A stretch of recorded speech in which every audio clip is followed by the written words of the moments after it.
पिंपरीगड शहरात खंडणीसाठी व्यापाराच्या अपहरणाची धक्कादायक घटना समोर आली आहे। काळेवाडी पोलीस ठाण्याच्या हद्दीत 50 लाख रुपयांच्या खंडणीच्या उद्देशाने एका व्यापाऱ्याचे अपहरण करण्यात आले। विशेष म्हणजे ही संपूर्ण घटना परिसरातील सीसीटीव्ही कॅमेऱ्यात कैद झाली आहे। मिळालेल्या माहितीनुसार काल सायंकाळी 5:30च्या सुमारास 5 आरोपींनी 4 चाकी वाहनातून व्यापाराला जबरदस्तीने पळवून नेले। अपहरणानंतर आरोपी नाशिक फाटा मार्गे नाशिकच्या दिशेने पसार होत होते। घटनेची माहिती मिळताच पिंपरी चिंचवड शहर पोलिसांच्या खंडणी विरोधी पथकाने तात्काळ हालचाल करत आरोपींचा तब्बल 50 किलोमीटर पाठलाग केला। अहिल्यानगर पोलिसांच्या सहकार्याने संगमनेर टोल नाक्यावर सापळा रचत पोलिसांनी आरोपींना अटक केली आणि अपहरण झालेल्या व्यापाराची सुखरूप सुटका करण्यात यश मिळवलं।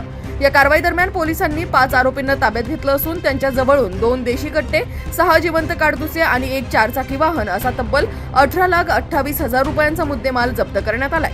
या धाडसी कारवाईमुळे पिंपरी चिंचवड पोलिसांचे सर्व स्तरातून कौतुक होत असून पुढील तपास सुरू आहे। काल सायंकाळी साधारणतः 5:30-6च्या दरम्यान काळेवाडी पोलीस स्टेशनच्या हद्दीमध्ये एक व्यापाऱ्याचे अपहरण झाल्याबाबत तक्रार प्राप्त झाली होती। तर त्यानुसार जे अपहृत व्यक्ती होते त्यांचे बंधूंनी ती तक्रार दिली आणि त्याच्यामध्ये जे किडनॅपर आहेत ज्यांनी किडनॅप केले त्यांनी 50 लाखाची डिमांड त्यांच्याकडे केली होती। हे सगळं कम्युनिकेशन जे आहेत जे किडनॅप झाले होते त्यांच्या मोबाईलवरूनच करण्यात येत होता आणि या सगळ्या गोष्टींची तक्रार प्राप्त झाल्यानंतर आपल्या काळेवाडी पोलीस स्टेशन, गुन्हे शाखा आणि लोकल युनिट्स या सर्वांचे असे वेगवेगळे 7 ते 8 पथकं मान्य पोलीस आयुक्त श्री विनय कुमार चौबे सर यांच्या मार्गदर्शनाखाली तयार करण्यात आले आणि सर्व संपूर्ण ज्या टीम्स आहेत त्या विक्टीमला सुखरूपपणे परत आणण्याकरता आपण प्रयत्न करत होतो।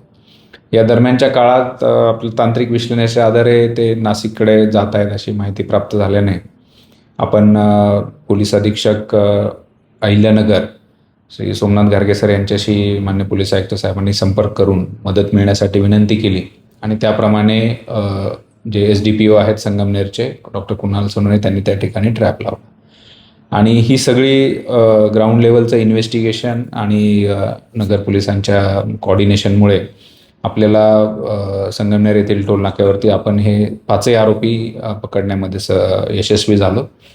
त्यानंतर आमची जे खंडणी विरोधी पथकाची जी टीम आहे त्यांनी जो हे आरोपी अटक करण्यामध्ये पूर्ण संगमनेर पोलिसांच्या टचमध्ये होते आणि जे व्हिक्टीम आहेत व्हिक्टीम यांना आरोपींनी त्यांना सर्व सुगावं लागल्यानंतर चन्नापुरी घाटाच्या इथे सोडून दिलं होतं। तर आमचे जे गुंडाविरोधी पथकाचं संपूर्ण टीम आहे त्यांनी त्यांना सुखरूपरित्या ताब्यात घेतलं आणि त्यांच्या नातेवाईकांच्या ताब्यात देण्यात आलं।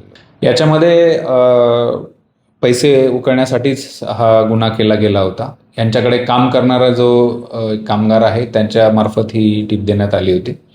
आमचे जे गुंडाविरोधी पथकाची जी टीम आहे त्याला तो व्यक्ती देखील आपण आयडेंटिफाय करून त्यांना ताब्यात घेण्यात आलेला आहे आणि आपले जे काळेवाडी पोलीस स्टेशनचं पथक आहे त्यांनी त्यांना ताब्यात घेतलंय आणि हा संपूर्ण जो गुन्ह्याचा कट आहे तो मागच्या 2 ते 3 दिवसापासून ही रेखी त्यांनी केली होती आणि या सर्व आरोपींना जे कोणी याच्यामध्ये इन्व्हॉल्व होते त्यांना अटक करण्यात आलेली आहे।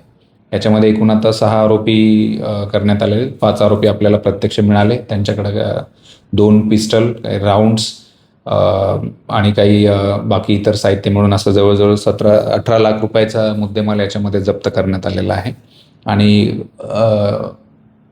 खंडणी घेण्यासाठी जे अपहरण करणे या संदर्भात पूर्ण त्यांच्या विरुद्ध गुन्हा दाखल करण्यात आलेला आहे। सर्व आरोपी जे आहेत ते उत्तर प्रदेश येथील राहणारे आहेत। ज्यांनी या ठिकाणी त्यांना टीप दिली होती या संदर्भात ती व्यक्तीसुद्धा यांच्या परिचयाची आणि ती देखील उत्तर प्रदेश येथील राहणारे आहे। आता ही संपूर्ण माहिती जी आपण CCTVवरनं घेत आहोत। एका आरोपी विरुद्ध गँगस्टर ॲक्टनुसार उत्तर प्रदेश येथे गुन्हा दाखल असल्याचे प्रथमदर्शनी दिसून आलेले आहेत। सर्व डिटेल्स जे आहेत त्यांचे आता पुढील तपासादरम्यान आपण करणार आहोत। आतापर्यंतच्या तपासामध्ये जो त्यांचा उद्देश होता हा पैसे काढण्याचा हाच त्यांचा उद्देश होता। आरोपीच्या UPI वरनं त्यांनी जवळजवळ 60,000 रुपये ट्रान्सफर करून घेतलेले आहेत। त्या संदर्भात देखील तपास चालू आहे।